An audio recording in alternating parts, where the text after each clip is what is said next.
BJP के राष्ट्रीय प्रवक्ता गौरव भाटिया जी हमारे साथ हैं। हम इन्हीं से जानेंगे कि जिस तरीके से इंडिया गठबंधन जो है ये खड़ा हो रहा है वो एनडीए पर हावी हो पाएगा या नहीं, क्या राय है भाटिया जी?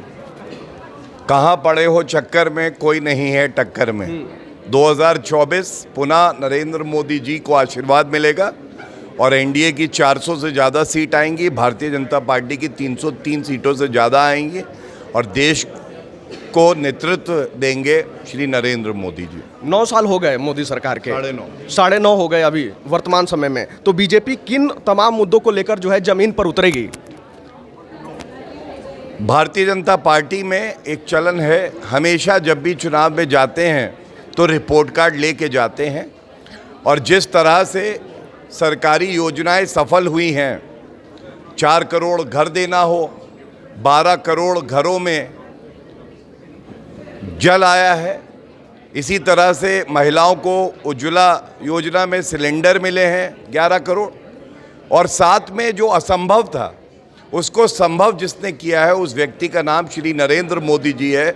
चाहे वो आर्टिकल 370 को संशोधित करना हो, 1 रैंक 1 पेंशन हो, जीएसटी हो, नेताजी सुभाष चंद्र बोस जी की मूर्ति कर्तव्य पथ पे लगी हो, नेशनल वॉर मेमोरियल आया हो, नेशनल पुलिस मेमोरियल आया हो और जीएसटी लागू करना हो, ये सब दर्शाता है कि एक व्यक्ति है जो जनता के सपने होते हैं उसको ज़मीन पे उतारता है और उस व्यक्ति का नाम श्री नरेंद्र मोदी जी है। आपकी इन्हीं बातों से 2 सवाल खड़े होते हैं। आपने रिपोर्ट कार्ड की बात की तो बात मणिपुर की भी होगी, अनु हिंसा की भी, जिस पे विपक्ष लगातार ये आरोप लगाता रहा है कि बीजेपी इस पे बात नहीं करना चाहती है, सदन में चर्चा नहीं करना चाहती है। तो क्या ये दोनों मुद्दे लोकसभा चुनाव में प्रभाव डाल पाएंगे? देखिए, जो मणिपुर में हुआ वो बहुत ही दुखद था, लेकिन ये भी सत्य है कि जब नरेंद्र मोदी जी संसद के पटल पर उत्तर दे रहे थे तो विपक्ष ने वॉकआउट कर दिया और राहुल गांधी जी वहाँ से चले गए। तो पूरे देश ने देखा कि उत्तर कौन नहीं सुनना चाहता था। और मैं इतना ही कहूँगा कि भारत सुरक्षित भी है और आगे भी बढ़ रहा है श्री नरेंद्र मोदी जी के नेतृत्व में। और आपने 1 मैन आर्मी की बात की, यानी कि नरेंद्र मोदी, विपक्ष भी यही आरोप लगा रहा है कि इनके पास है कौन, हर चुनाव तो ये मोदी के नाम पर लड़ते हैं। देखिए, मैं एक बात कहूँगा, हमारे पास श्री नरेंद्र मोदी जी हैं, राष्ट्रीय अध्यक्ष जेपी नड्डा जी हैं, श्री अमित शाह जी हैं, मजबूत गृह मंत्री हैं, राजनाथ सिंह जी हैं, मजबूत रक्षा मंत्री हैं। हमें तो गर्व है, हम बता पा रहे हैं। घमंडिया से अगर पूछे उनका लीडर कौन तो वो नाम नहीं बता पाएंगे। आप उनसे पूछेंगे कितनी सीटें आएंगी तो नाम नहीं, वो सीटें नहीं बता पाएंगे। क्यों नहीं बता पाएंगे? उनके पास कुछ है ही नहीं, उनके पैरों के नीचे ज़मीन नहीं है। गजब ये है, फिर भी उन्हें यकीन नहीं है। वाह। श्री राम मंदिर, आखिरी सवाल, 2024 भव्य राम मंदिर बन रहा है, करोड़ों करोड़ों हिंदुओं के लिए ये गर्व की बात है और मैं समझता हूँ ये एक लंबी लड़ाई रही, लेकिन एक बड़ी सीख इसमें है,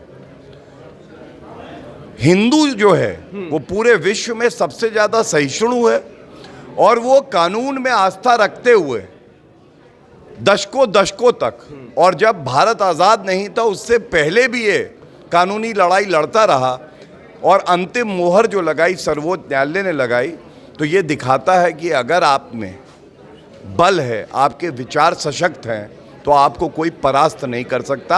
और मुझे उम्मीद है जो घमंडिया विपक्ष भव्य राम मंदिर का विरोध करता था वो भी भगवान राम के चरणों में जाके उनका आशीर्वाद देगा और उनको भी सद्बुद्धि आएगी। जो मंदिर मस्जिद की बात करते थे, यानी वो श्री राम मंदिर में जाएंगे, कभी कभी जनेऊ पहनते हैं, कभी कभी उतर जाता है। नहीं, चलिए, मैंने कहा ना सद्बुद्धि आएगी, क्योंकि देखिए लोकतंत्र में विपक्ष की बहुत अहम भूमिका होती है। हर चीज़ में नुक्स निकाल देना, हर चीज़ में कह देना ये खराब है, कभी भी कोई सुझाव ना देना, कोई चीज़ बेहतर कैसे होगी ये ना बताना। विपक्ष को आज आत्मचिंतन करने की आवश्यकता है और जनता ने मन बना लिया है, हमें मजबूत प्रधानमंत्री श्री नरेंद्र मोदी जी चाहिए, मजबूर नेता जो कि घमंडिया से आएगा उसे नहीं। उत्तर प्रदेश की 80 में से कितनी सीटें? 80 में 80। देखिए, बीजेपी के राष्ट्रीय प्रवक्ता गौरव भाटिया थे, जिनका ये मानना है कि जो है लोकसभा चुनाव जो 2024 का होना है, उनमें जो है एनडीए गठबंधन जो है वो 400 से ऊपर सीटें जीतेगा। और उत्तर प्रदेश की बात की जाए तो उनका ये मानना है कि 80 की लोकसभा सीटों पर 80 में से 80 सीटें जो है बीजेपी जीतेगी। जिस तरीके से उन्होंने अपनी राय रखी, ये तो वक्त ही बताएगा। जब 2024 का लोकसभा चुनाव जो है संपन्न होगा, उसके बाद नतीजे आएंगे तो जमीनी हकीकत निकलकर सामने आ जाएगी कि जो बीजेपी के राष्ट्रीय प्रवक्ता गौरव भाटिया बोल रहे हैं कि हम 400 सीटें जीतेंगे और उत्तर प्रदेश की 80 लोकसभा सीटें जीतेंगे। अब देखिए, जनता अपना फैसला तभी करेगी, तो जनता जो फैसला सुनाएगी उसको हम आप तक रखेंगे। फिलहाल इस जानकारी में इतना ही।